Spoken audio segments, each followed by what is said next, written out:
নমস্কার নমস্কার। আমি দেখতে পাচ্ছি কবি জয় গোস্বামী এখানে আছেন। আপনি যদি একটু মঞ্চে আসুন, কিছু বলুন।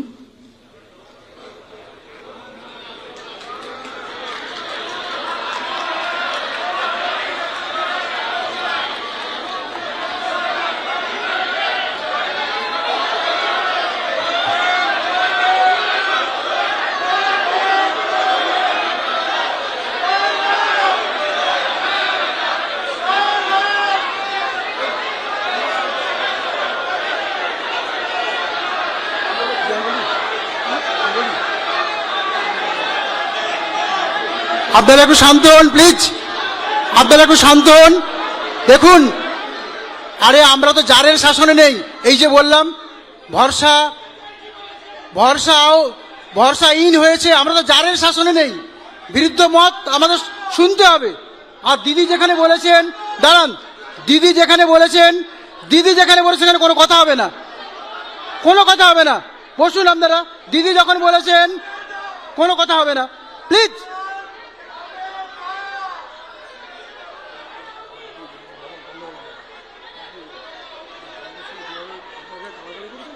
দিদি রেখেছেন, আপনারা এইটুকু থেকে এইটুকু সম্মান করুন।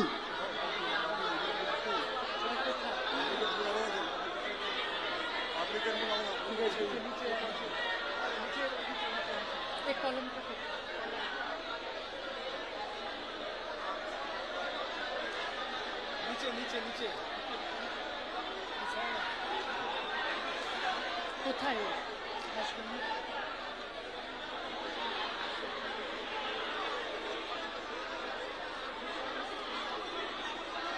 জয় কোথায়?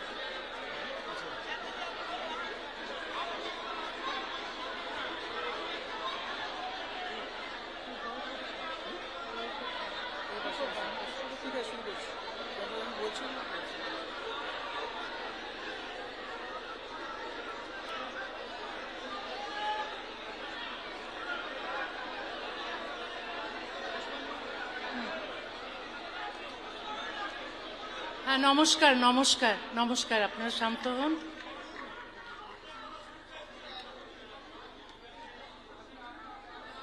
নমস্কার।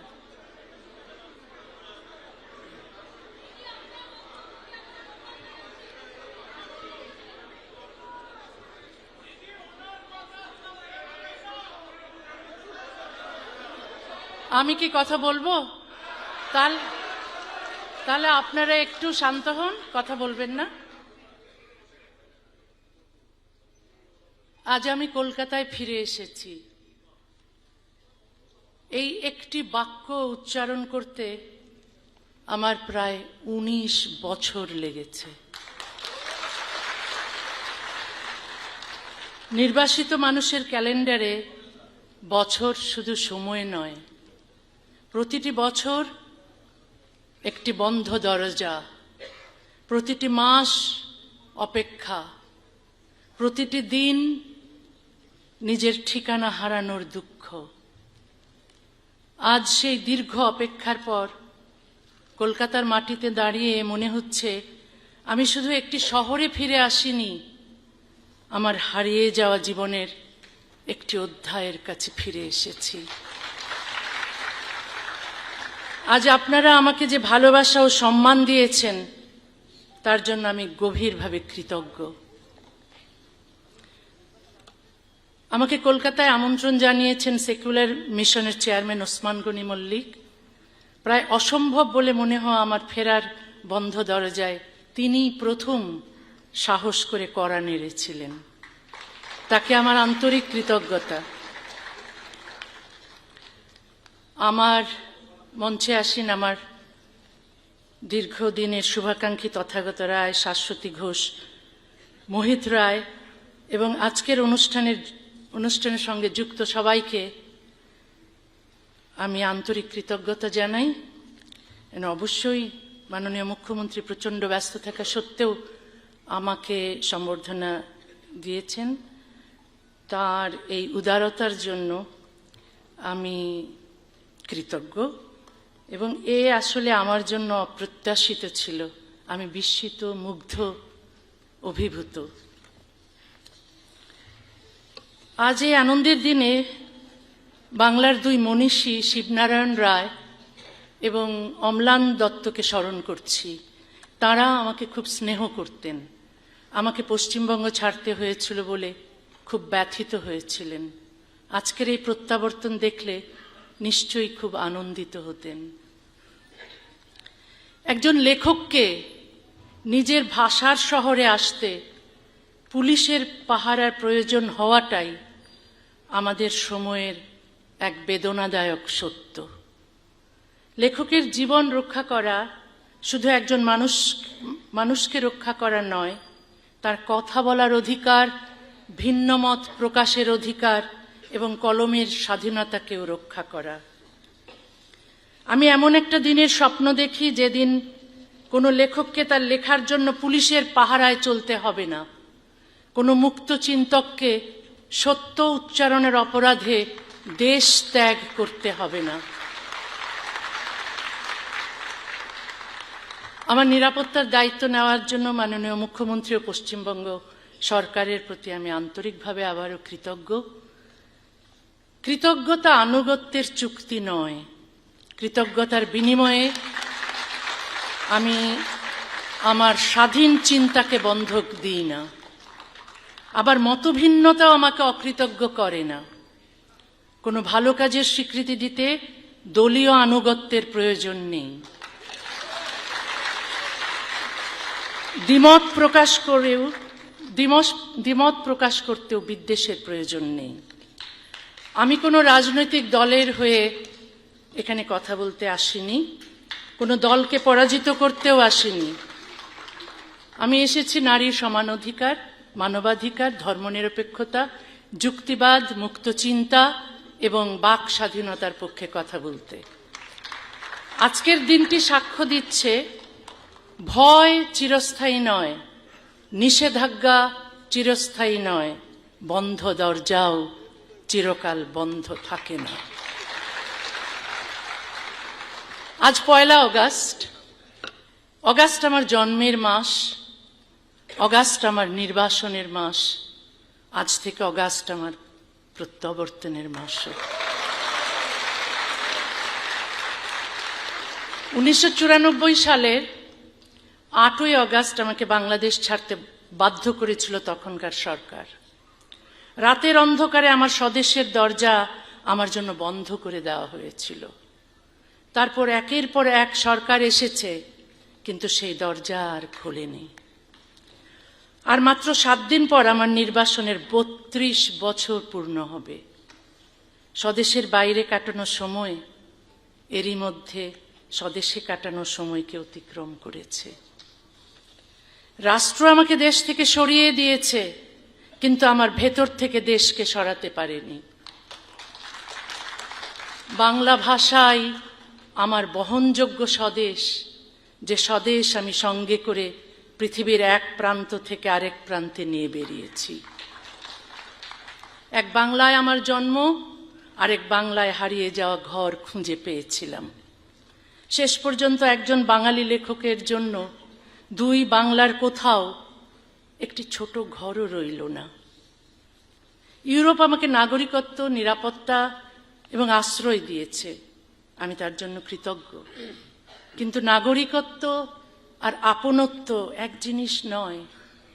নিরাপদ বাড়ি পাওয়া যায়, ঘর তৈরি হয় ভাষা, স্মৃতি, সংস্কৃতি এবং মানুষের ভালোবাসায়। পশ্চিমবঙ্গের সঙ্গে সম্পর্ক আমার আজকের নয়। 70-এর দশকে ময়মনসিংহে বসেই কলকাতার সাহিত্য পড়েছি, গান শুনেছি, রেডিওতে নাটক শুনেছি। বাস্তবে দেখার আগেই বই, সুর আর মানুষের কণ্ঠের ভেতর কলকাতাকে আবিষ্কার করেছিলাম।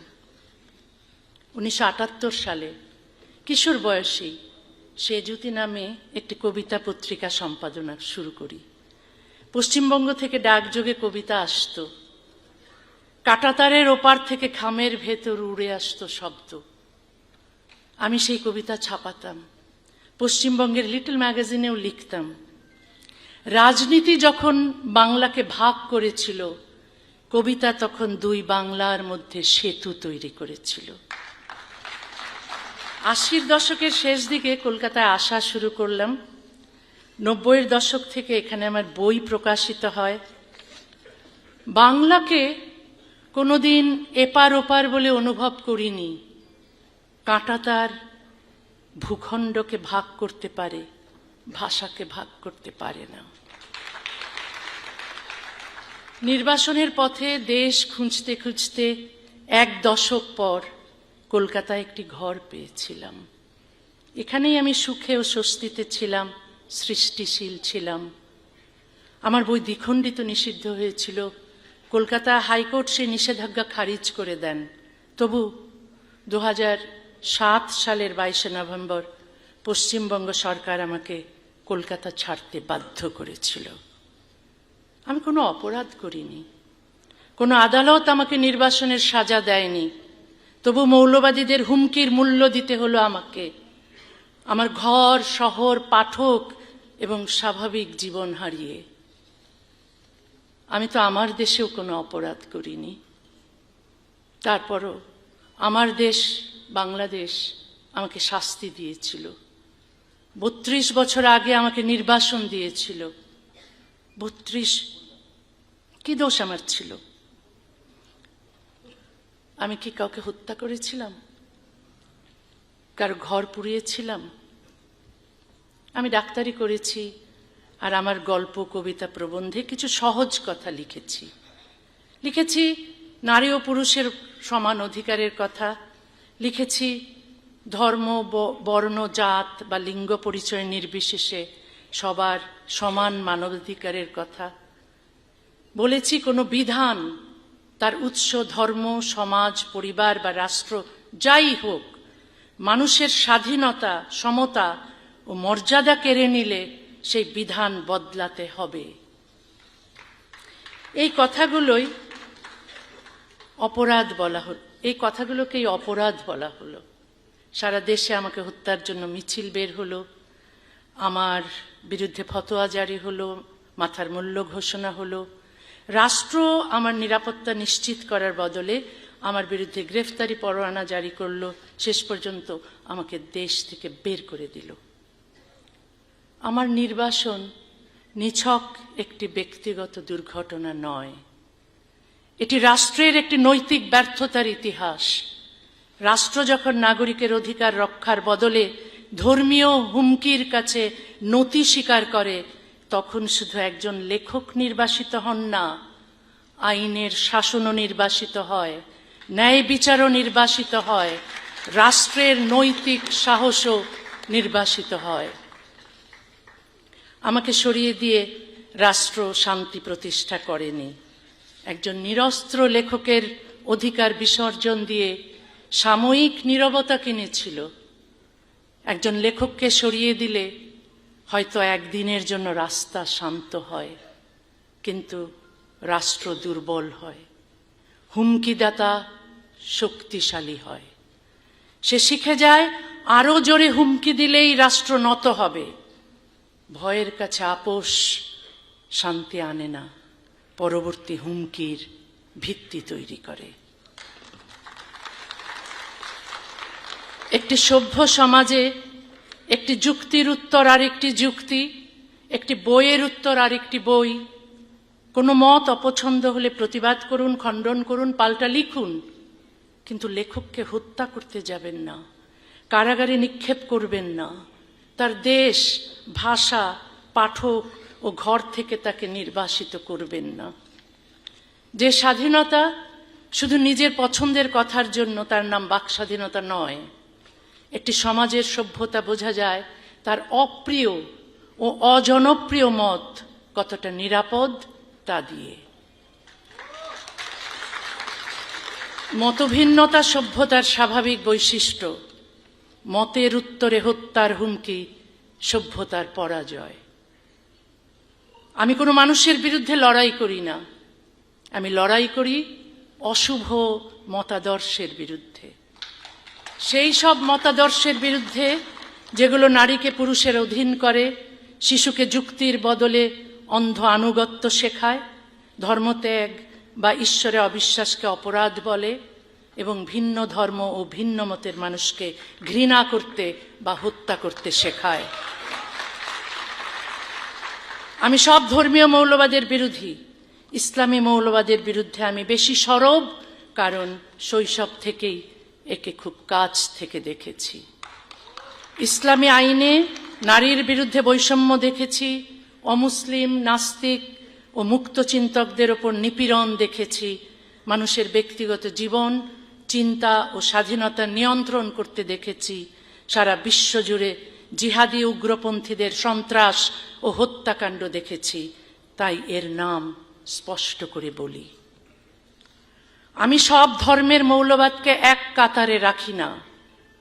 অন্যান্য ধর্মের মৌলবাদের কথা বলে ইসলামী মৌলবাদকে আড়াল করি না। যে অন্যায় যেখানে ঘটবে, যে মতাদর্শ তার জন্য দায়ী, তাকে তার নাম ধরেই সমালোচনা করি। সত্যকে ভারসাম্যের নামে অস্পষ্ট করা নিরপেক্ষতা নয়, বরং তা সত্যের সঙ্গে আপোষ। ইসলামের সমালোচনা মুসলমানের প্রতি বিদ্বেষ নয়। মানুষের অধিকার আছে, মতাদর্শের কোনো অধিকার নেই। মানুষকে রক্ষা করতে হবে, মতাদর্শকে প্রশ্ন করতে হবে। মুসলমানের শুভাকাঙ্ক্ষী হওয়া মানে তাদের ধর্মীয় শাসনের বন্দিত্বে রেখে দেওয়া নয়। আমি চাই মুসলিম সমাজে মুক্ত চিন্তার চর্চা বাড়ুক, যুক্তিবাদী ও ধর্মনিরপেক্ষ মানুষের সংখ্যা বাড়ুক, নারীরা পূর্ণ সমানাধিকার পাক, কারো মানবাধিকার লঙ্ঘিত না হোক। কোনো মতাদর্শই সমালোচনার ঊর্ধ্বে নয়।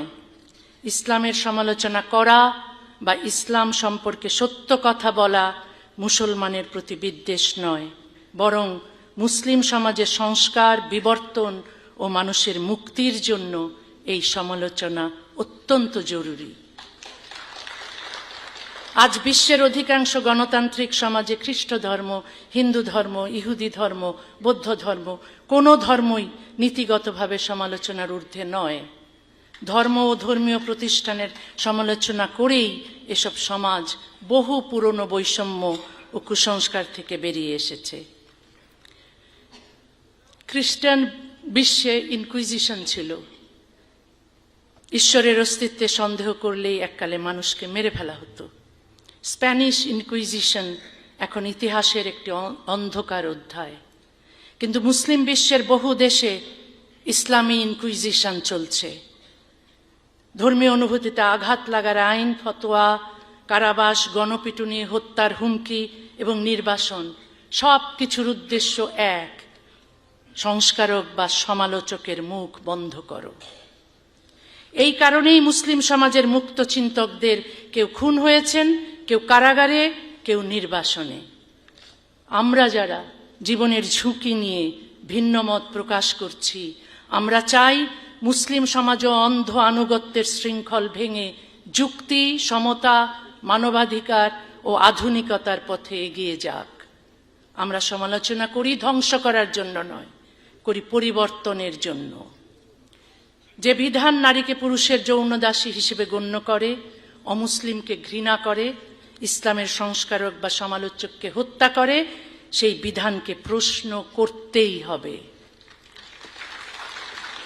আরো বেদনাদায়ক হলো, মুসলিম সমাজকে অন্ধকারে রাখতে শুধু ইসলামী উগ্রপন্থীরাই সক্রিয় নন, তথাকথিত প্রগতিশীল ও বামপন্থীদের একটি অংশ এই অচলাবস্থাকে রক্ষা করেন।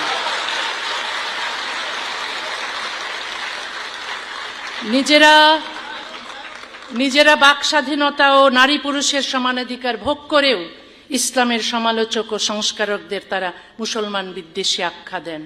আমি অহরহ তাদের আক্রমণের শিকার হই। তাদের অভিযোগ, আমি কেন হিন্দু, বৌদ্ধ, খ্রিস্টান মৌলবাদীদের বিরুদ্ধে একই রকম ভাবে যুদ্ধ করছি না।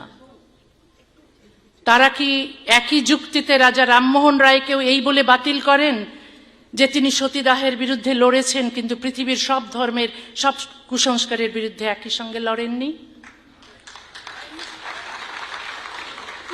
ঈশ্বরচন্দ্র বিদ্যাসাগরকে কি কেউ দোষ দিয়েছিলেন? তিনি হিন্দু বিধবার অধিকারের জন্য লড়লেন, অন্য সব ধর্মের সংস্কার করতে গেলেন না কেন?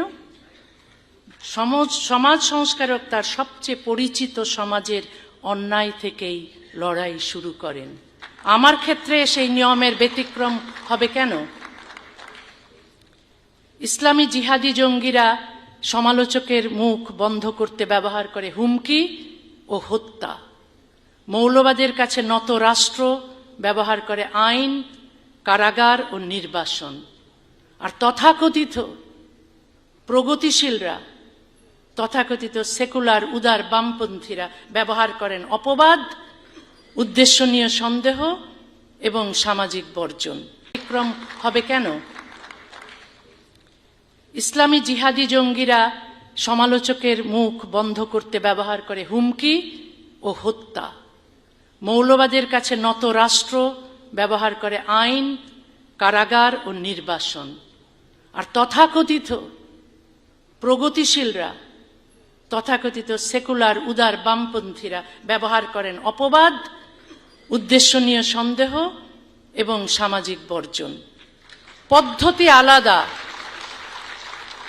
পদ্ধতি আলাদা কিন্তু ফল একই।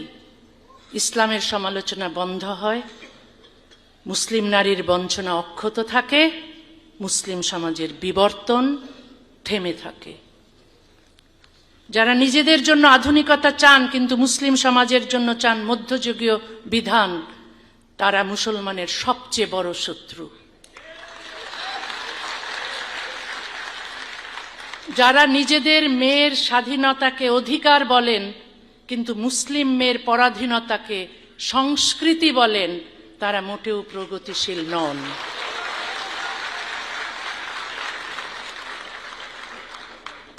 মুসলিম বিশ্বের বহু সমাজে এখনো সপ্তম শতাব্দীর সামাজিক বাস্তবতায় তৈরি নারী বিরোধী ও বৈষম্যমূলক বিধানকে চিরন্তন আইন হিসেবে মানা হয়। ক্যালেন্ডার এগোলেই সমাজ আধুনিক হয় না, হাতে আধুনিক প্রযুক্তি এলেই, শহরে উঁচু ভবন উঠলেই সমাজ আধুনিক হয় না। আধুনিক হতে হলে আইন, শিক্ষা, নৈতিকতা এবং রাষ্ট্রচিন্তাকেও আধুনিক হতে হয়। কোনো প্রাচীন বিধানকে আজকের মানবাধিকার, স্বাধীনতা ও সমতার মানদণ্ডে অন্যায় মনে হলে তা বদলাতেই হবে। আমি মানুষের ধর্ম মানার, ধর্ম গ্রহণ করার, ধর্ম প্রচার করার অধিকার মানি। একই সঙ্গে ধর্ম না মানার, ধর্ম ত্যাগ করার এবং ধর্মের সমালোচনা করার অধিকারও মানি। বিশ্বাসের স্বাধীনতা বিশ্বাসকে সমালোচনার ঊর্ধ্বে তোলে না। বিশ্বাসের স্বাধীনতা থাকলে অবিশ্বাসের স্বাধীনতাও থাকতে হবে। সত্যিকারের ধর্মনিরপেক্ষতা শুধু সব ধর্মের উৎসবে যোগ দেওয়া নয়। ধর্মনিরপেক্ষতা হলো রাষ্ট্র, আইন, রাজনীতি ও শিক্ষা ব্যবস্থা থেকে ধর্মীয় কর্তৃত্বকে পৃথক রাখা। রাষ্ট্রের কাজ কোনো ধর্মকে রক্ষা করা নয়, রাষ্ট্রের কাজ বিশ্বাসী ও অবিশ্বাসী সব নাগরিকের সমান অধিকার রক্ষা করা। রাষ্ট্রের কোনো ধর্ম থাকবে না, রাষ্ট্রের থাকবে ন্যায়। আইনের কোনো ধর্ম থাকবে না, আইনের থাকবে সমতা। একজন নারীর অধিকার তার জন্ম বা ধর্মীয় পরিচয়ের উপর নির্ভর করতে পারে না। তার শরীর তার নিজের, জীবন তার নিজের, সিদ্ধান্তও তার নিজের। কোনো ধর্মীয় আইন নারীকে পুরুষের সমান অধিকার না দিলে সেই আইন বাতিল করতে হবে। ধর্মের মর্যাদার চেয়ে মানুষের মর্যাদা বড়। একই দেশের নাগরিকের অধিকার ধর্মভেদে আলাদা হতে পারে না। ভারত ও বাংলাদেশ দুই দেশেই ধর্মীয় পরিচয়ের ঊর্ধ্বে অভিন্ন দেওয়ানি বিধি দরকার, তবে তা সংখ্যাগুরু ধর্মের বিধান নয়। সংবিধান, মানবাধিকার এবং নারী পুরুষের পূর্ণ সমতার ভিত্তিতে রচিত হবে নাগরিক আইন। 40 বছরেরও বেশি সময় ধরে আমি মানবিকতা, ধর্মনিরপেক্ষতা, বিজ্ঞান মনস্কতা, বাক স্বাধীনতা এবং নারী পুরুষের সমান অধিকারের কথা বলে আসছি। বিপদ এসেছে, নির্বাসন এসেছে, একাকিত্ব এসেছে, কিন্তু আমার বিশ্বাস বদলায়নি। বাংলাদেশে আজ মৌলবাদ ও সাম্প্রদায়িকতার বিস্তার ভয়াবহ। রাজীব হায়দার, অভিজিৎ ঘোষ, ওয়াশিকুর রহমান বাবু, ওয়াশিকুর রহমান বাবু, অনন্ত বিজয় দাস, নিলয় নীল, ফয়সল আরিফিন দীপন সহ অনেক সাহসী মুক্ত চিন্তককে জিহাদি সন্ত্রাসীরা নৃশংসভাবে হত্যা করেছে। তাদের অপরাধ ছিল তারা প্রশ্ন করেছিলেন, ইসলামের বৈষম্যমূলক বিধানের সমালোচনা করেছিলেন, অবিশ্বাসীদের দমন এবং বাক স্বাধীনতার পর আক্রমণের সত্য তুলে ধরেছিলেন। তাদের হত্যা করে সমাজকে একটি বার্তা দেওয়া হয়েছে, প্রশ্ন করলে মৃত্যু, নীরব থাকলে জীবন। আমি সেই শর্ত মানি না। যে জীবন নীরবতার বিনিময়ে কিনতে হয় সেটি স্বাধীন জীবন নয়। কিন্তু প্রশ্নকে হত্যা করা যায় না। একজন প্রশ্নকারীকে হত্যা করলে সেই প্রশ্ন আরো বহু মানুষের কণ্ঠে ফিরে আসে। যে সমাজ তার সমালোচককে হত্যা করে, কারাগারে পাঠায় বা নির্বাসিত করে, সে সমাজ সমালোচককে নয়, নিজের ভবিষ্যৎকেই হত্যা করে, বন্দী করে বা নির্বাসিত করে। তারপরও আমি আশা ছাড়ি না। আমি বিশ্বাস করি একদিন বাংলাদেশেও রাষ্ট্র ও ধর্ম পৃথক হবে, নারী পূর্ণ সমান অধিকার পাবে, ধর্মীয় সংখ্যালঘুরা নিরাপদে বাস করবে, নাস্তিক ও মুক্ত চিন্তকরা নিরাপত্তা রক্ষী ছাড়াই রাস্তায় হাঁটতে পারবে। আশা কোনো অন্ধ আশাবাদ নয়, আশা কোনো অন্ধ আশাবাদ নয়, অন্ধকারের অস্তিত্ব জেনেও আলো তৈরি করার জেদ। আমি এমন এক উপমহাদেশের স্বপ্ন দেখি যেখানে ধর্মান্ধতার বদলে থাকবে বিজ্ঞান মনস্কতা, অজ্ঞতার বদলে শিক্ষা, বর্বরতার বদলে মানবিকতা এবং পশ্চাৎপদতার বদলে আধুনিকতা। মৌলবাদ অজ্ঞতা, বিদ্বেষ ও হিংসাকে নিয়ে দাবানলের মতো ছড়ায়, আর দাবানল কাঁটা তার মানে না। 1947 সালে ধর্মের ভিত্তিতে দেশভাগ এই উপমহাদেশে ভয়াবহ বিপর্যয় ঘটিয়েছিল। ধর্মের নামে আর কোনো দেশভাগ নয়, আর কোনো রক্তপাত নয়, আর কোনো নির্বাসন নয়।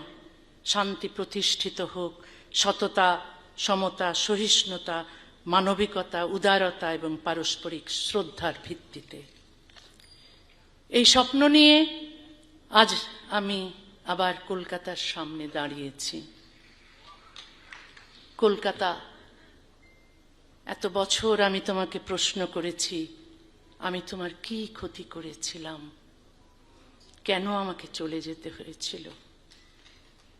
আজ তোমার কাছে কোনো উত্তর চাইতে আসিনি, আজ শুধু বলতে এসেছি আমি ফিরে এসেছি।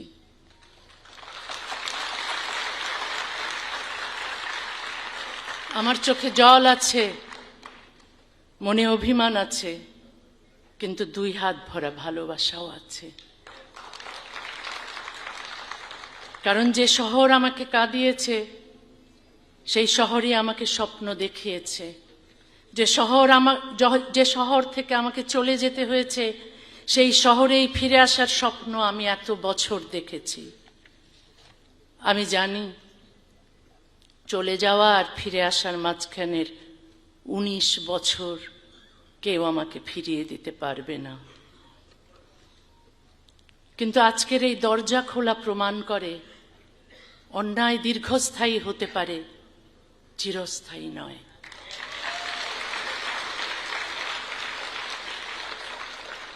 আমার কলকাতায় ফেরা শুধু আমার ব্যক্তিগত আনন্দ নয়, এটি নির্বাসন ও নিষেধাজ্ঞার বিরুদ্ধে বাক স্বাধীনতা, মুক্ত চিন্তা এবং মানুষের ভালোবাসার একটি জয়।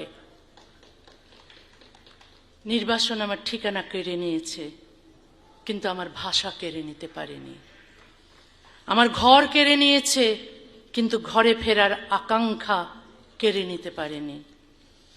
আমি যতদিন বেঁচে থাকব পৃথিবীর যে প্রান্তেই থাকি লিখব, যা সত্য বলে বিশ্বাস করি তা বলবো। আজ 1 আগস্ট 2026। আজকের দিনটি আমার জীবনে শুধু একটি অনুষ্ঠানের দিন নয়, একটি বন্ধ দরজা খোলার দিন।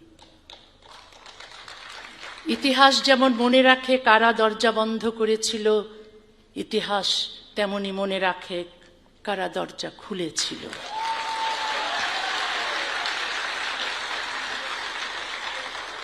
সবাইকে আমার ভালোবাসা, সবাইকে আমার গভীর কৃতজ্ঞতা। ধন্যবাদ পশ্চিমবঙ্গ, ধন্যবাদ কলকাতা। আজ তুমি আমাকে শুধু তোমার শহরে ফিরতে দাওনি, আমাকে আমার হারিয়ে যাওয়া জীবনের কাছে ফিরিয়ে দিয়েছ। আজ আবার আমি বলতে পারি, শেষ পর্যন্ত কোনো মানচিত্র নয়, মানুষের ভালোবাসাই আমার দেশ।